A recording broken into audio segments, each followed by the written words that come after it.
Vamos a tratar de trabajar y poder platicar con ustedes sobre los temas de inversión extranjera y la consultoría, pues la consultoría y la inversión extranjera en los procesos de nearshoring, que ha sido un tema tan popular últimamente y que, como ya nos decían hoy en la mañana, no es un tema nuevo, pero es un buen término que hemos acuñado ahora y que lo hemos hecho como nuestro y que hace mucho sentido hoy platicar de ese tipo de temas. Antes de, me voy a permitir ir permitiendo a cada uno, ir presentando a cada uno de nuestros participantes, a los cuales agradezco mucho su presencia.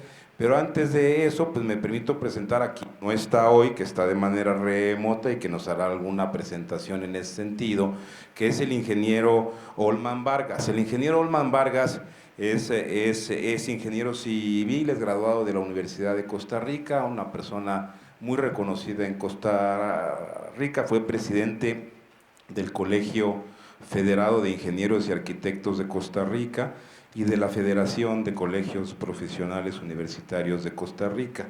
Ha sido profesor universitario, ha estado parte del consejo directivo de la Agencia de Acreditación de Programas de Ingeniería y Arquitectura en Costa Rica y de la Agencia Centroamericana de Acreditación. Por su parte, ha sido consultor en diseño e inspección de obras, ha sido perito evaluador, actualmente es presidente de la Fundación del Centro de Gestión Tecnológica e Informática Industrial en la Cámara Costarricense de Consultores, y bueno, en general ha sido un empresario investigador muy exitoso, y que lo invitamos en esta ocasión porque Costa Rica ha tenido algunas experiencias en ese sentido. Así es que, sin más ni más, con la presentación del ingeniero Olman, le damos la palabra para que de alguna u otra manera nos platique sobre estos temas, y posteriormente iremos planteándolo con cada uno de nuestros panelistas, y quizás al final tengamos alguna charla con todos ustedes o algunas preguntas en ese sentido, si ustedes están de acuerdo. Así es que, si me lo permiten, y pasamos por favor la parte del ingeniero Olman, si Los fueran tan amables. compañeros de la Cámara Nacional de Empresas de Consultoría, vamos a presentar una pantalla y a conversar específicamente sobre lo que es el nearshoring, que actualmente se está metiendo de manera fuerte en los países latinoamericanos y que es importante para nuestra área. Bueno, primero que nada, un saludo desde la Cámara de Consultores en Arquitectura e Ingeniería de Costa Rica, y de verdad que es un gusto estar aquí compartiendo con todos ustedes. Vamos a hablar específicamente en este ratito sobre las ventajas de la consultoría para la inversión extranjera en México y a través de partes adicionales. Primero, con menores distancias. Segundo, con una mucho mayor cercanía cultural, y además con menores diferencias lingüísticas. Esos son factores fundamentales que deberían hacer que el nearshoring se desarrolle de una manera muy importante para los próximos años. Parte de eso, ya lo hablaremos un poquito más adelante, es entonces la facilidad que se pueda generar entre los diferentes países, entre las diferentes empresas, para generar estos lazos de trabajo, estas líneas de trabajo colaborativo, y que pueden ser muy importantes y traer grandes beneficios para el desarrollo de las empresas y de la consultoría en general, como vamos a ver más adelante. ¿Cuáles son los sectores más beneficiados con el nearshoring? La historia reciente dice que probablemente el sector más beneficiado es el sector de tecnología. Y bueno, los consultores estamos en ese sector, y más los consultores en ingeniería. Pero ha sido definitivamente el sector más beneficiado de las nuevas políticas de nearshoring, y probablemente el que más se va a beneficiar a futuro. Otros sectores importantes, la fabricación directa de productos, que tiene más que ver con valores de menores mano de obra en los países en este momento cercanos a los países de mayor desarrollo económico, que generan empresas de tipo multinacional. También los servicios financieros, y sobre todo, como veremos un poquito más adelante, por la gran cantidad de nuevas formas de estructuración financiera de proyectos, se han visto muy beneficiadas con estas nuevas políticas. Y también los servicios administrativos. Obviamente esta no es lista exhaustiva, hay otros sectores que también se van beneficiando, pero probablemente estos son los que, a partir de que se genera un nuevo cambio y una búsqueda de sectores, perdón, de países o colaboradores más cercanos a los países más desarrollados, en ese sentido, estos son como las primeras áreas que tienen un impacto importante y como dijimos anteriormente, particularmente el área de la tecnología. Si llevamos eso específicamente a la condición particular de América Latina, vamos a ver que todavía las fortalezas del esquema son mucho más fuertes. ¿Por qué? Bueno, tenemos prácticamente el mismo idioma en la mayor parte de los países latinoamericanos e incluso en países que no tienen el español como idioma, como Brasil, que utiliza el portugués, es un idioma cercano, que perfectamente hablado incluso despacio se puede entender y que facilita una comunicación. Entonces el tema del idioma es un tema importante y fortalece la posibilidad de desarrollo de estos conceptos en Latinoamérica. Tenemos una fácil interconexión aérea, prácticamente todo el continente americano está conectado de una manera relativamente fácil y las distancias más largas pueden ser eh, sobrellevadas en viajes de máximo 7, 8 horas, cuando el desplazamiento, por ejemplo, a países asiáticos significa prácticamente viajes de hasta 24 horas. Entonces hay una diferencia competitiva muy importante en la interconexión aérea.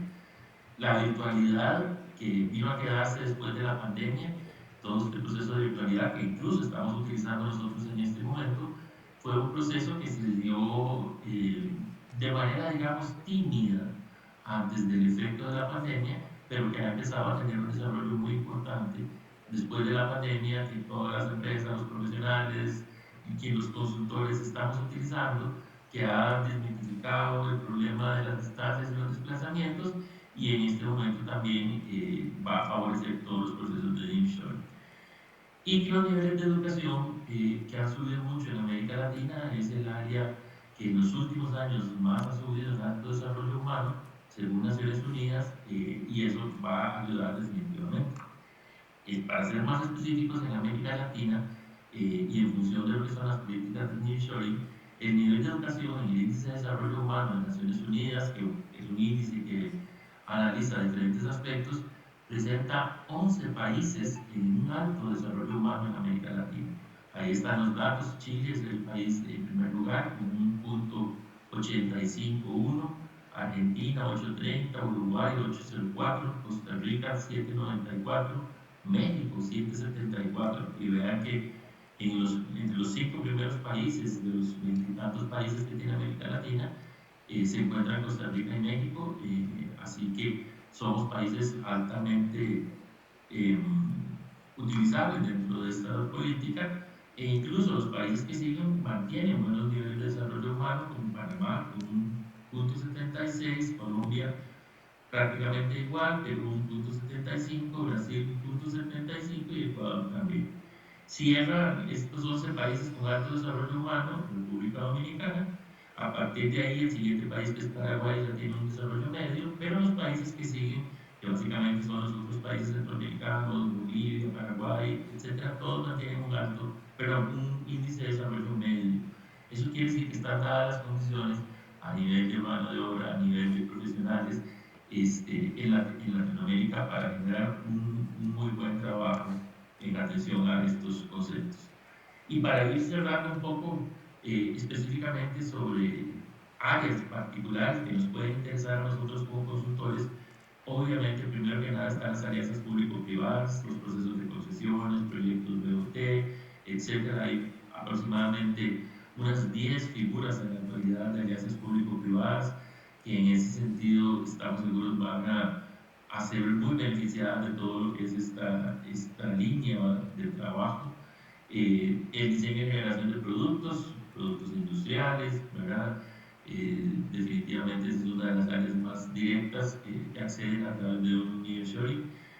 El diseño y estructuración financiera de proyectos, que como ustedes saben ha cambiado muchísimo el esquema de financiar proyectos en la actualidad, desde sistemas como el crowdfunding, ¿verdad? Donde se busca a través de plataformas precisamente virtuales de la captación de recursos para financiar proyectos, el capital de riesgo, que es inversión a cambio de acciones, pero con algunas ventajas sobre lo que es un crédito normal, el financiamiento con bonos verdes para proyectos sustentables, sostenibles en el tiempo, que ahora están generando una gran cantidad de líneas de trabajo de parte de las entidades financieras internacionales.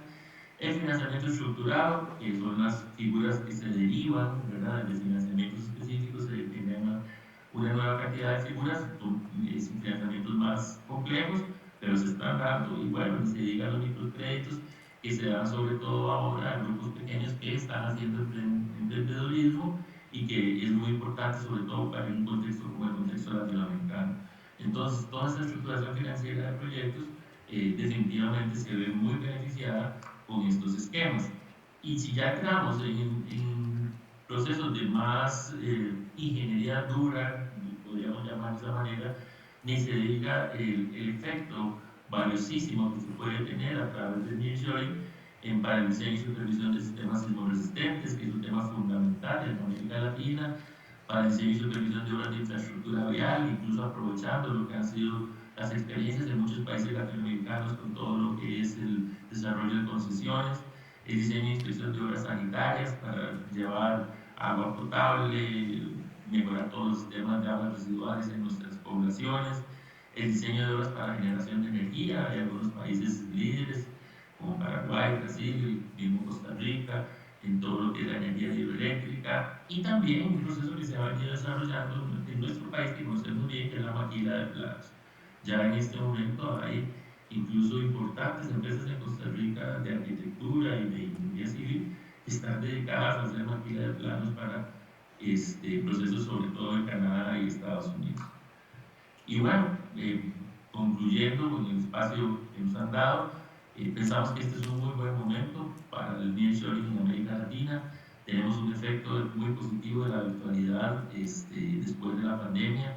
Hay un importante porcentaje de países con alto desarrollo humano en el espectro latinoamericano. Tenemos una facilidad de desplazamientos obvia y evidente.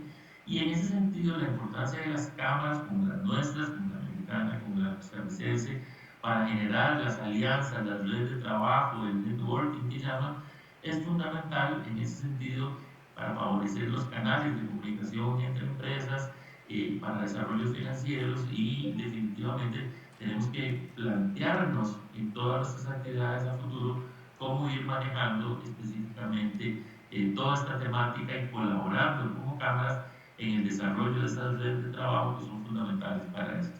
Y obviamente pues esto nos va a dar la posibilidad de ser mucho más competitivos, de alcanzar y acceder a trabajos en mayor volumen y mayor cantidad, y definitivamente que el concepto aquí de alianzas estratégicas entre empresas latinoamericanas para atender necesidades de empresas de países desarrollados o más desarrollados, definitivamente será el norte, o debe ser el norte, que debemos de seguir en el cumplimiento de los objetivos nuestros y particularmente de la consultoría en general. Muchísimas gracias, espero que haya sido de interés para ustedes, y quedamos a la orden para cualquier consulta o cualquier pregunta que quieran hacer. Pues muchas gracias, Olman, muy agradecidos, la verdad muchos grandes conceptos que se ven en estos temas, y como ustedes pueden ver, mucho que hacer, no solo para México, sino también para Latinoamérica en este caso, en una participación en donde alianzas estratégicas se pueden hacer con mucha facilidad, y que pues obviamente atiende a este fenómeno del nearshoring, o sea que Latinoamérica y los países de Latinoamérica no están exentos ni tampoco aislados en este proceso, así es que muchísimas gracias. Y me voy a permitir ahora darle la palabra al maestro Mauricio Brizuela Arce. Déjenme platicarles un poco de él. Él es el presidente del Consejo de Administración y CEO de Science Grant Thornton SC, que es una firma muy importante en servicios de consultoría, pero también de administración, contabilidad, impuestos. Es miembro también del Board of the Governors of Grant Thornton International Ltd. Y también es presidente del Consejo del Comité de Presupuestos y Auditoría de la propia organización internacional. Él es egresado de la Universidad La Salle, tiene la licenciatura en Contaduría Pública y tiene la maestría en Alta Dirección en la Universidad Nacional Autónoma de México, y ha sido reconocido por el de Europe Business Assembly como el Manager of the Year del 2021 y Best Regional Enterprise. Tiene 35 años de experiencia, aunque se vea más joven, empezó de pantaloncitos cortos, en responsabilidades muy altas en términos de alta dirección en la firma, en consultoría de negocios, en auditoría. La práctica profesional obviamente le abarca tanto el sector público como el privado, como la parte de instituciones educativas, y es un hombre de amplia presencia en organizaciones de representación. Es miembro de programas en el CINIF, en el Instituto Mexicano de Contadores Públicos, en el IMEF, en Coparmex, así es que es un hombre con mucha trayectoria dentro de la representación también camaral, pero aparte con una amplia experiencia técnica. Es que agradecemos mucho tu presencia, Mauricio, como siempre. Eres bienvenido y te cedo la palabra. Gracias. Gracias, Julio. Son muchos títulos, pero creo que faltó el más importante. Soy tu amigo y ese vale más que cualquiera. Muchas gracias. Gracias por la oportunidad de estar aquí para hablar de un tema que a los consultores nos resulta de gran interés. Es volver a tener una segunda oportunidad. Ya hemos hablado de estos temas tiempo atrás, hace unos 10 años, cuando llegó el Tratado de Libre Comercio, y como consultores aprovechamos muchas oportunidades, tenemos que reconocer que algunas no, y estamos ante una segunda oportunidad para poder retomar estos beneficios. No quisiera ser repetitivo con lo que ya comentó el ingeniero Vargas, así que trataré de obviar algunos puntos y centralizarme con algunos que me parecen específicos para México y de gran interés. Por favor, la siguiente. Nos queda claro a todos lo que es el nearshoring. Estamos hablando de empresas transnacionales que deciden transferir parte de su proceso de fabricación a un país que esté cercano al país de origen. Queda claro. Ahora, la siguiente. ¿Cuál es la historia breve de este tema? Las empresas transnacionales originalmente enfrentaron el problema de falta de competitividad del precio de sus productos, debido a que en sus países los costos eran muy altos. Y decidieron mudarse al offshoring, que significa utilizar otros países, no importando dónde estuvieran, para que pudieran tener costos más bajos, mano de obra más baja, producción más baja, tecnología más baja, energía más baja. Esto, evidentemente, resultó. Y hubo países que se aplicaron y se aplicaron muy bien, sobre todo aquellos que están en Asia. China ofreció lo que estaban buscando. Y aparte, con la ayuda del gobierno, que otorgó una serie de beneficios, logró lo que estaban buscando esas empresas transnacionales, costos más bajos, aun cuando el costo de traslado se incrementaba, por lo bajo del costo de producción lograban tener grandes beneficios. Sin embargo, hay un factor muy importante, que es no esperar lo inesperado. Todo funcionaba muy bien hasta que se presentó la pandemia. Y además de la pandemia, algunos otros factores como la guerra en Ucrania, como la tensión comercial de China con muchos otros países. Y entonces empezó a presentarse lo inesperado. Con la pandemia, evidentemente, hubo problema de movilidad de las mercancías, los contenedores escaseaban, se encontraban atrapados en las fronteras que estaban cerradas, las mercancías estaban inmovilizadas en los países que estaban operando, y empezó a escasear los diferentes componentes del producto final de una mercancía, entre muchas otras cosas. Al empezar a ver que no estábamos preparados para enfrentar lo inesperado, los consejos de administración de las empresas transnacionales pusieron en la mesa qué debemos de hacer. Hay dos opciones. Uno es el reshoring, regresar la operación al país de origen.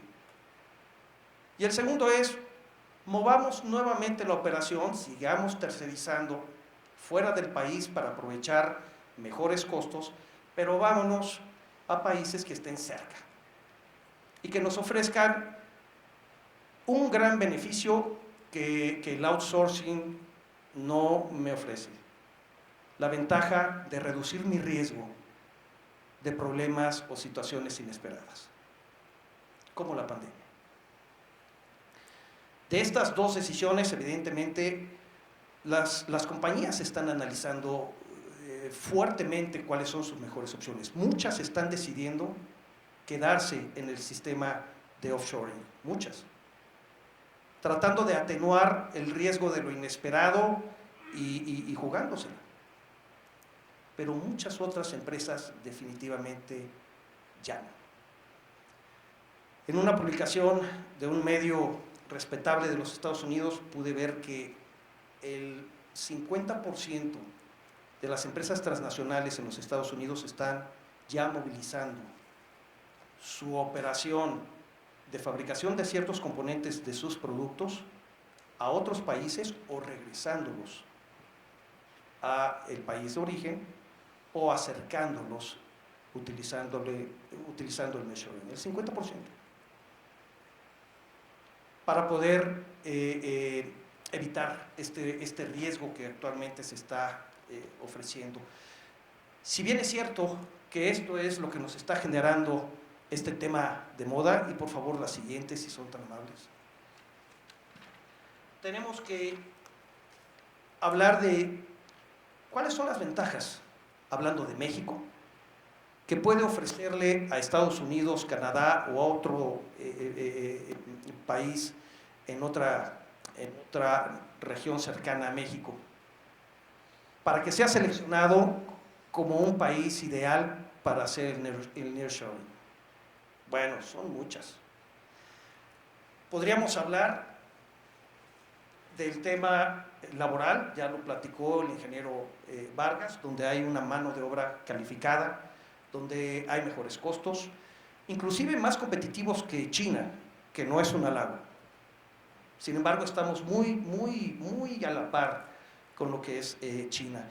Nuestra amplia experiencia con tratados de libre comercio, 14 tratados de libre comercio con 46 países, además de tratados especiales y convenios especiales, que esto le da el bagaje y la experiencia que tiene México para ya operar con esta mecánica internacional.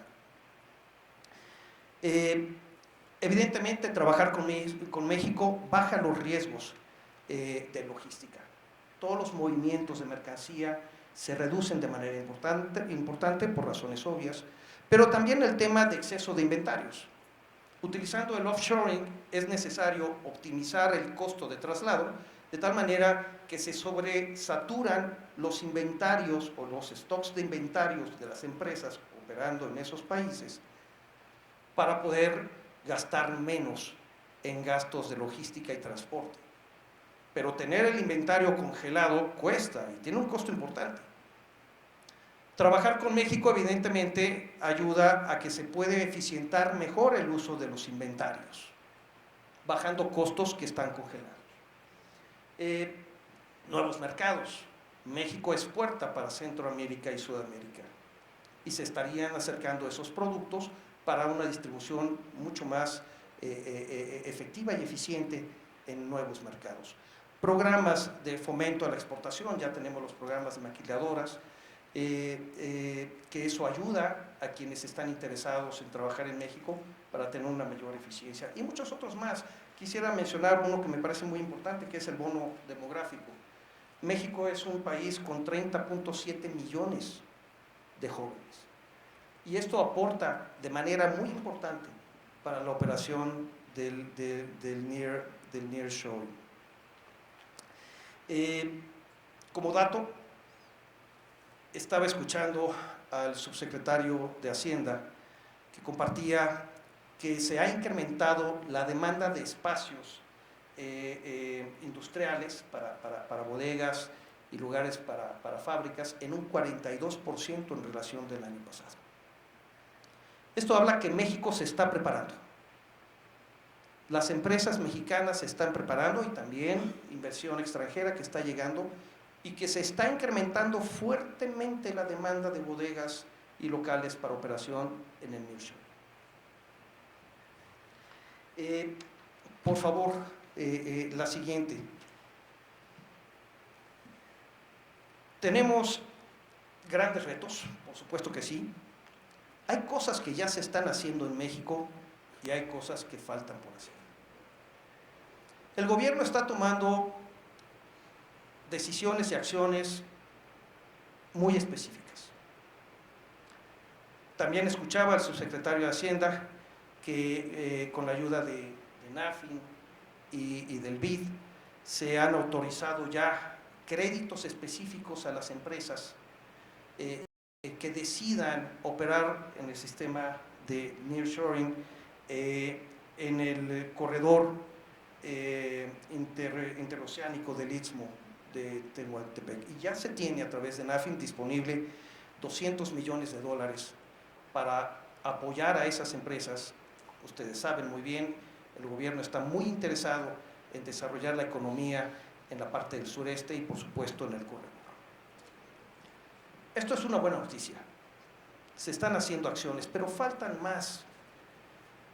Tener la puerta abierta es algo que ya tuvimos, pero faltan más acciones que el gobierno debe de asegurarse que se tienen que implementar para que aprovechemos la oportunidad en esta ocasión.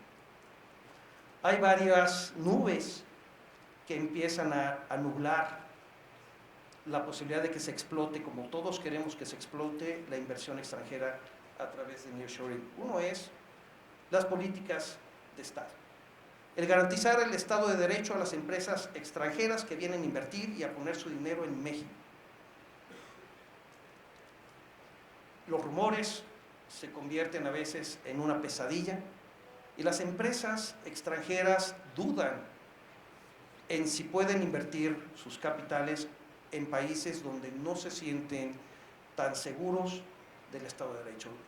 El gobierno debe de seguir trabajando de manera importante para que quede claro que en este país hay no solamente de speech, sino en realidad en actos, un verdadero Estado de Derecho que proteja su inversión.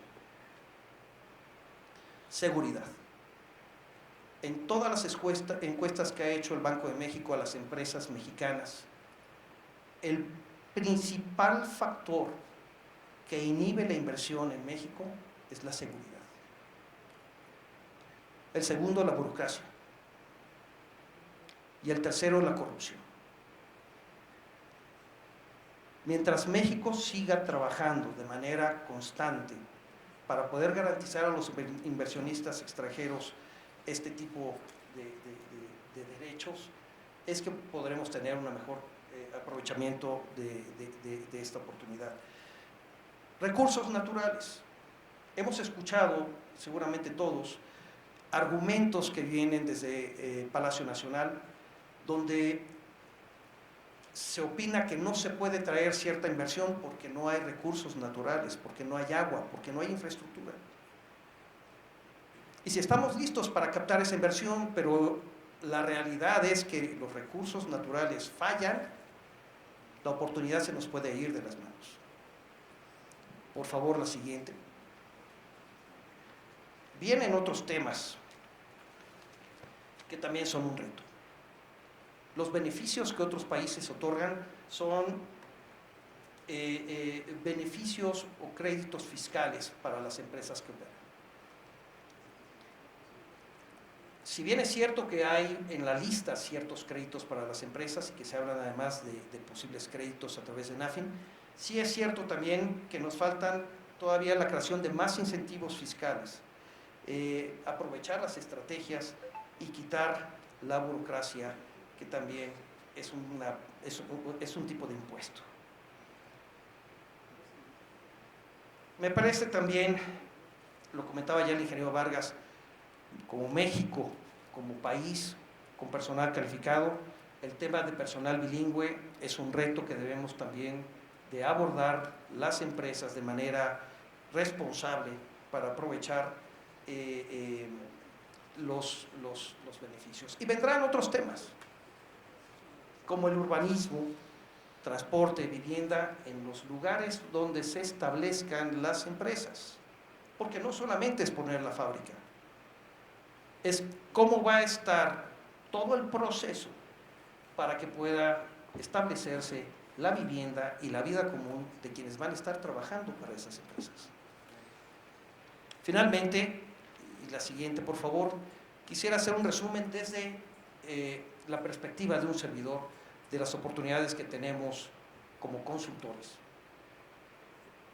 Son enormes, pero ya las tuvimos y probablemente no las aprovechamos como las pudimos haber aprovechado, por muchos de los factores que acabo de mencionar.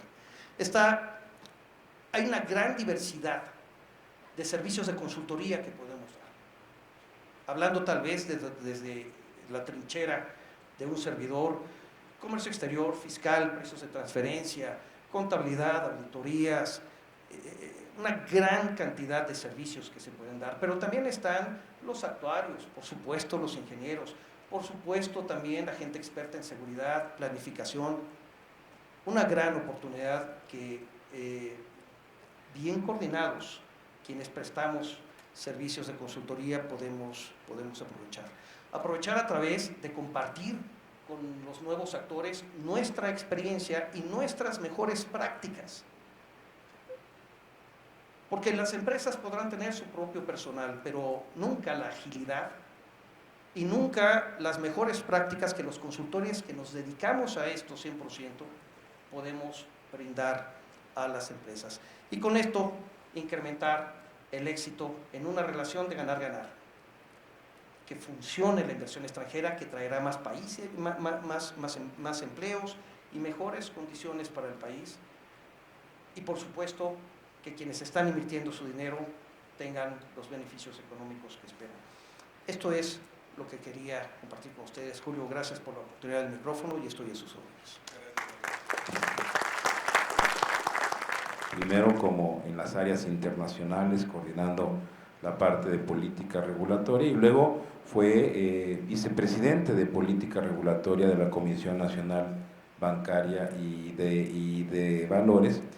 Ha sido consejero de empresas financieras como Banorte, Banregio. El día de hoy se encuentra en ya condiciones de ser un asesor, consultor de empresas de corte financiero, ahora en esta nueva modalidad de fintech. Y siendo que la parte del nearshoring y la inversión extranjera tiene mucho que ver con los temas financieros, no solo tiene que ver con los temas de la ingeniería per se, sino también tiene que ver con la ingeniería financiera, es que me permití invitarlo a esta mesa para que platiquemos de estos temas sobre inversión extranjera. Así es que, José Antonio, bienvenido, muchas gracias por acompañarnos y pues los micrófonos son tuyos. Muchas gracias, Julio, muy honrado, muy agradecido de la invitación. Gracias, Juan Carlos, también por tenerme aquí. Como los dos saben, podría platicarles algo de infraestructura, pero ustedes tienen un rato más de experiencia en esos temas y me voy a ir más por la parte que conozco mejor, que es la parte económica, la parte precisamente de lo que puede ser la consultoría en otros ámbitos.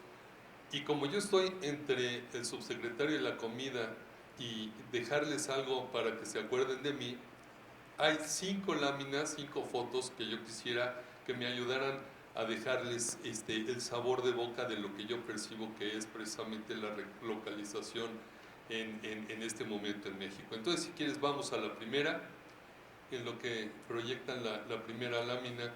Déjenme decirles que yo soy un apasionado de los estudios de las consultoras. La verdad es que todos tienen algo muy interesante.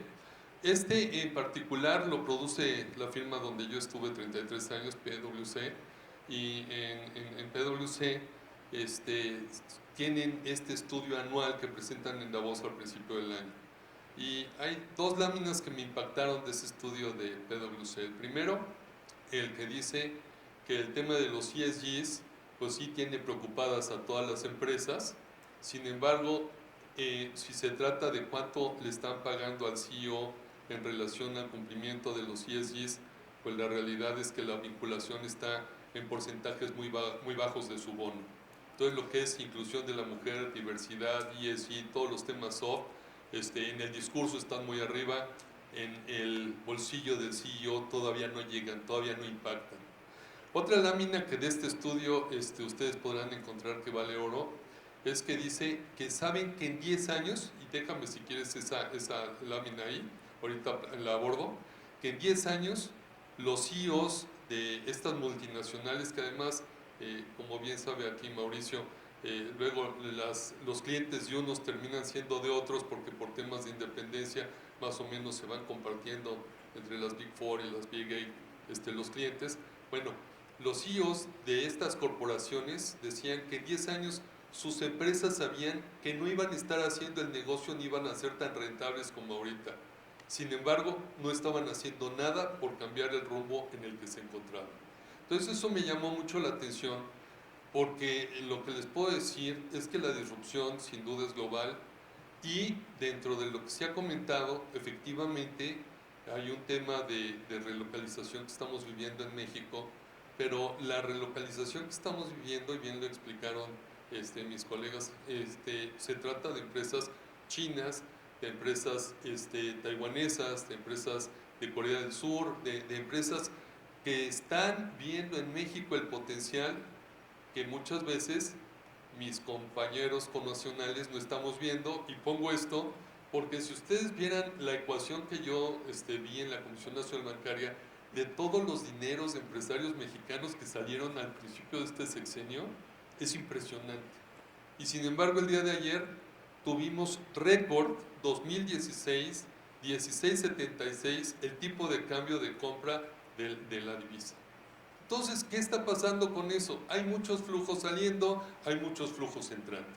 Y hay una situación donde pues esto no se lo puedo adjudicar a ningún gobierno, a nuestro gobierno no se lo puedo adjudicar de manera directa.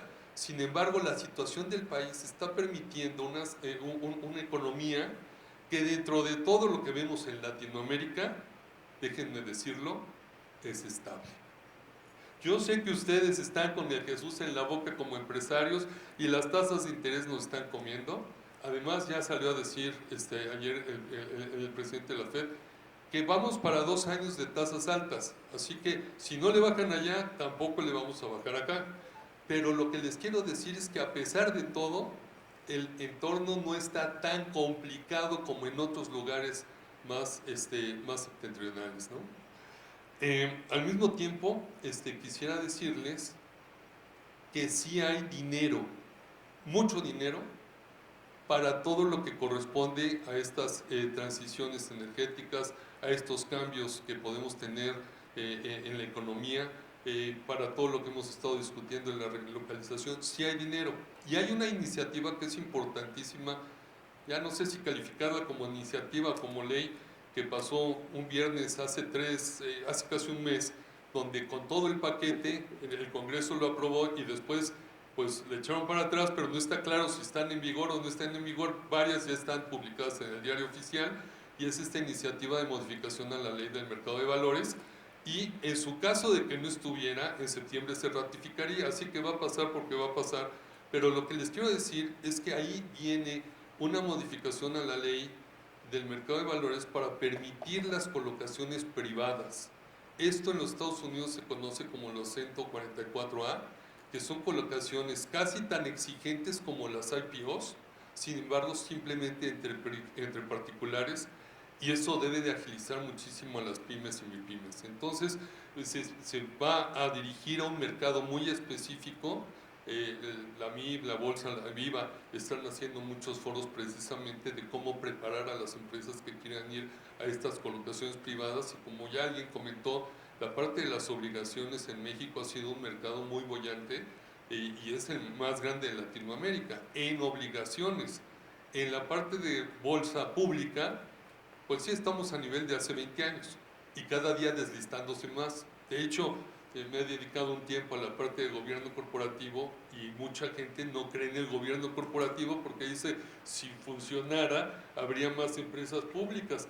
La realidad es que no está vinculado el porqué con la situación de la bolsa en particular, pero sí creo que viene un momento de primavera para lo que va a ser nuestro mercado de valores, por lo menos en la parte de las colocaciones privadas. Así que, pues ahí dice el titular, ni el riesgo de recesión frena las remesas. Hay gente en el otro lado de la frontera que nos está inundando y cada mes rompemos récord en relación a los 2 o 3 últimos años. Así que siempre en algunos de estos foros me preguntan, ¿y cómo ve usted el tipo de cambio al final del año? Bueno, la realidad es que quizá la pregunta va a ser, ¿y cómo lo veo al final del sexenio? Que va a llegar a un momento en que tenga una calibración, un ajuste, sin duda me cabe. No lo veo en el corto plazo, en el inmediato plazo. La siguiente, por favor.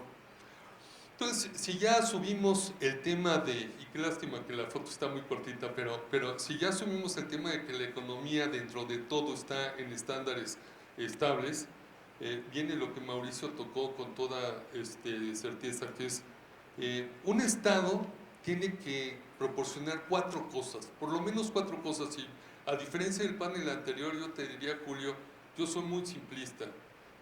Un Estado tiene que proporcionar seguridad, tiene que proporcionar salud, tiene que proporcionar educación y tiene que ayudar a que el Estado de Derecho prevalezca.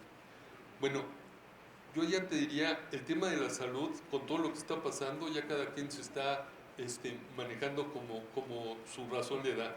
El tema de la educación también ha sido un tema que yo podría decir la hemos maniobrado, pero el tema de la seguridad, como bien enfatizaste, es toral.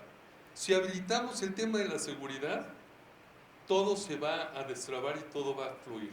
Y me refiero a seguridad jurídica, seguridad física, seguridad alimentaria, seguridad hídrica, y este tema de la ciberseguridad a mí se me hace impresionante, porque yo no sé si ustedes sepan que México es el 9º país más atacado del mundo, y Latinoamérica como región es la número 1. Así que yo sí los invitaría a hacer una reflexión. Yo estaba en una compañía de retail donde soy consejero con el dueño, y dice, bueno, pero pues es que si nos roban los datos, pues mira, lo que más me preocuparía pues es en el lado financiero, que me hackeen la tarjeta de crédito, el número de cliente, pues sí le van a vaciar su saldo, pero está topado, tengo un seguro, vendrá el cliente, le cambiaremos el número y podrá seguir operando. Entonces en la discusión decíamos, oye, pero tienes un brazo de salud, y si te roban los datos de todos tus clientes del lado de la salud, ahí no hay de que los reseteas y se los cambias. Y hay muchos a los que no les va a gustar que su folder, que su file de salud esté allá afuera circulando, porque da la casualidad que muchos pueden llegar a ser candidatos de algún lado, CEOs de algún otro, y si hay un tema de salud es muy probable que los descalifiquen. Entonces a lo que voy es, sí hay información muy sensible, en todos lados, en todas nuestras manos, hay información muy sensible, y yo les diría que para mí el tema de seguridad es crítico. Y me voy a detener un poquito más en ese tema, porque fíjense que nuestro entorno no es estático, es muy dinámico. Entonces, en la Comisión Nacional Bancaria, y voy a hablar de un caso público, me tocó ver el caso de una operadora de carreteras en el Estado de México, que había hecho su modelo financiero para que se cubriera en un plazo de 40 años, pero el gobierno le había garantizado un rendimiento. Esto es muy difícil de manejar. El rendimiento garantizado en otros países, en otras latitudes no se da. Pero platicando con funcionarios de gobiernos anteriores, Dice, no, es que acuérdate que después de ciertos gobiernos estábamos quebrados. Entonces el gobernador Peña en ese momento dijo, la única manera de hacerlos venir a México a meter sus capitales fue dándoles una rentabilidad garantizada. Esa rentabilidad garantizada jala muy bien porque pues, en las carreteras o es el tráfico o es el incremento en el peaje. Esa fórmula es la que te va dando el que tú vayas amortizando o prepagando o repagando. Pero el problema es que si falta la rentabilidad garantizada, tiene que habilitarse por el lado del Congreso una renivelación, y esa renivelación pues cubre, por ejemplo, en los años de pandemia que no había tráfico, pues el flujo no se les dio. Y pues en la concesión se veía que pues en el año 40, si por algo no daba, tenían que brincar y quizá dar una extensión, y el Congreso tenía una regla que esa concesión no podía darse por más de 50 años. Entonces, como quiera que sea, tenían un margen, sí, siempre y cuando fuera el mismo gobierno del mismo partido. Ahora que ya cambió de partido, habrá que ver si el Congreso también lo aprueba. Y esa renivelación pues son cantidades estratosféricas precisamente en este tipo de cosas, porque pues siguen haciendo otro tipo de concesiones. Entonces, ¿a qué les quiero llevar? Esos modelos financieros son muy sensibles y están atados a condiciones que hoy pueden estar pero mañana no pueden estar. Tú que te dedicas a la prospectiva sabes perfectamente bien que este tema de modelar escenarios, de modelar riesgos es vital. Y el inversionista es muy sensible. Entonces me muevo a otro camino, que es, ustedes vieron el tema de la concesión del tren que tuvo Grupo México y todo lo que está pasando con Banamex, que, by the way, es una licencia que también da el gobierno, si no, pues entonces el banco no opera. Entonces, a los pocos días se vencía la concesión del Aeropuerto del Norte, y el gobierno pues no decidió renovarla, y entonces ya se la apropió o ya regresó con eso. Entonces, todos estos son ejemplos de lo que podríamos llamar seguridad jurídica, y yo creo que si bien es cierto que hay aspectos de justicia muy importantes a considerar, también hay temas de mucha sensibilidad que tienes que saber cabildear de manera muy adecuada. Si vamos a la siguiente, yo quisiera llevarlos también a otras situaciones, otras instancias que estamos viviendo, que es el ESG famoso, ¿no? Aquí está la parte básicamente climática, ¿no? Qué bueno que nos estemos quejando del calor, pero tiene otro brazo que es la parte social, y ya el diputado en el panel anterior nos cambió hasta la definición de lo que es infraestructura, y está la parte de gobernanza.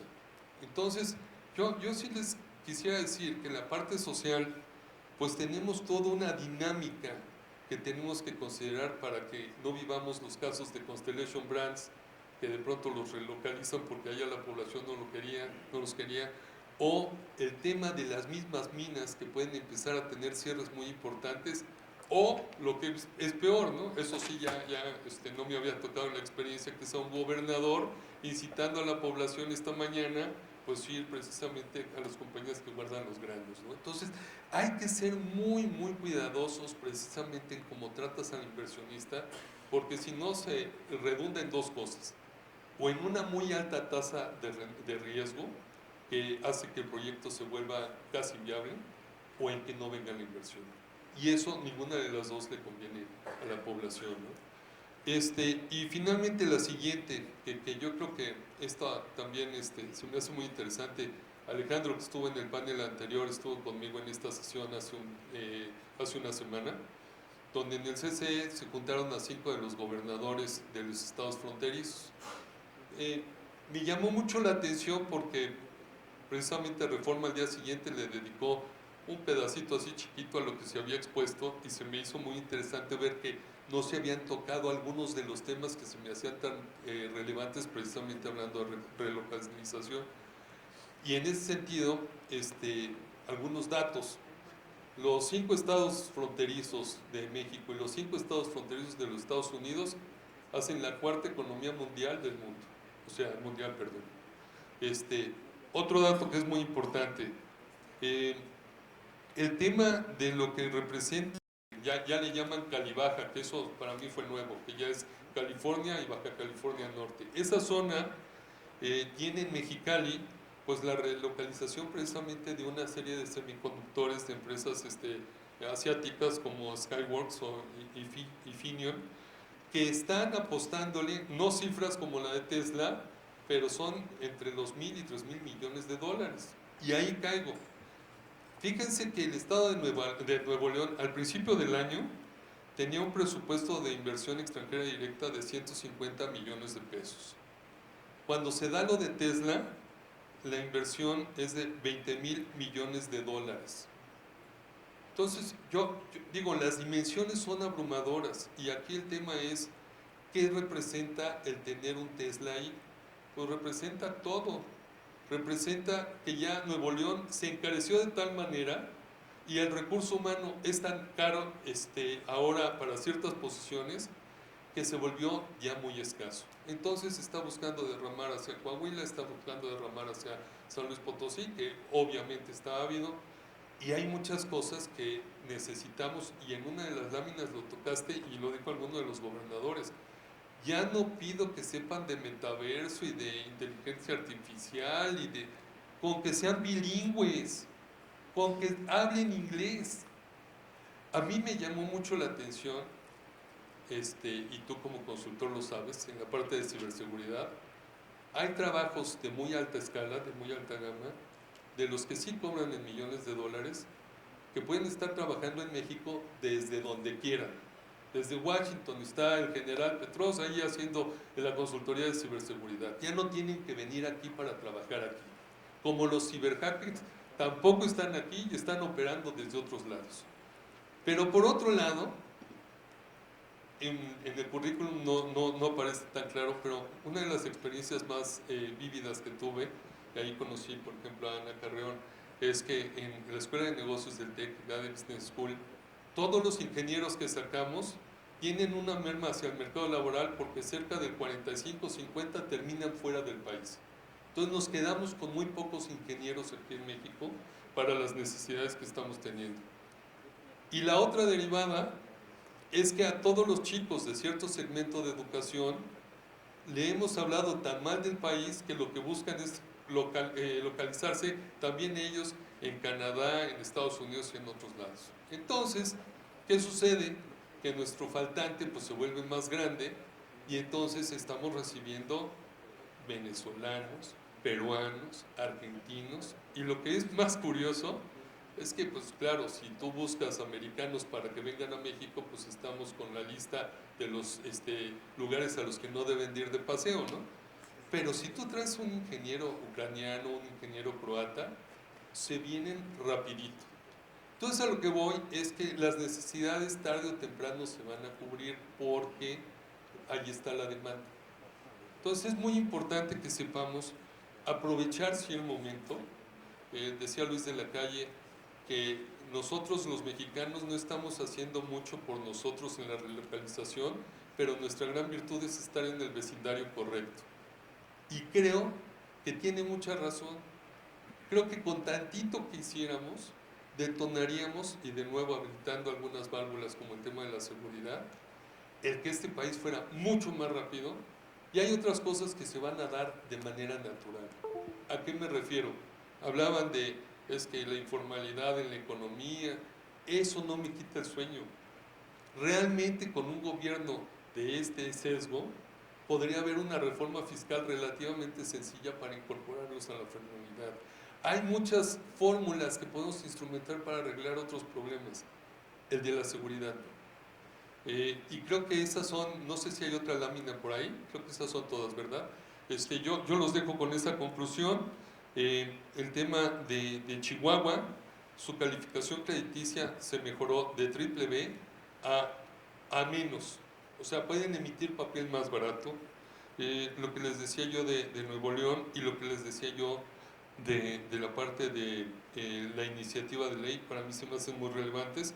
Y pues yo creo que aquí el tema del estrés hídrico y algunas otras partes de lo que hablamos en la parte de ESG, con todo lo complicado que se ven, se pueden mejorar con la adecuada inversión en los proyectos de infraestructura para hacer esa movilización y para hacer ese saneamiento en nuestra economía. Estamos en el vecindario correcto. Gracias.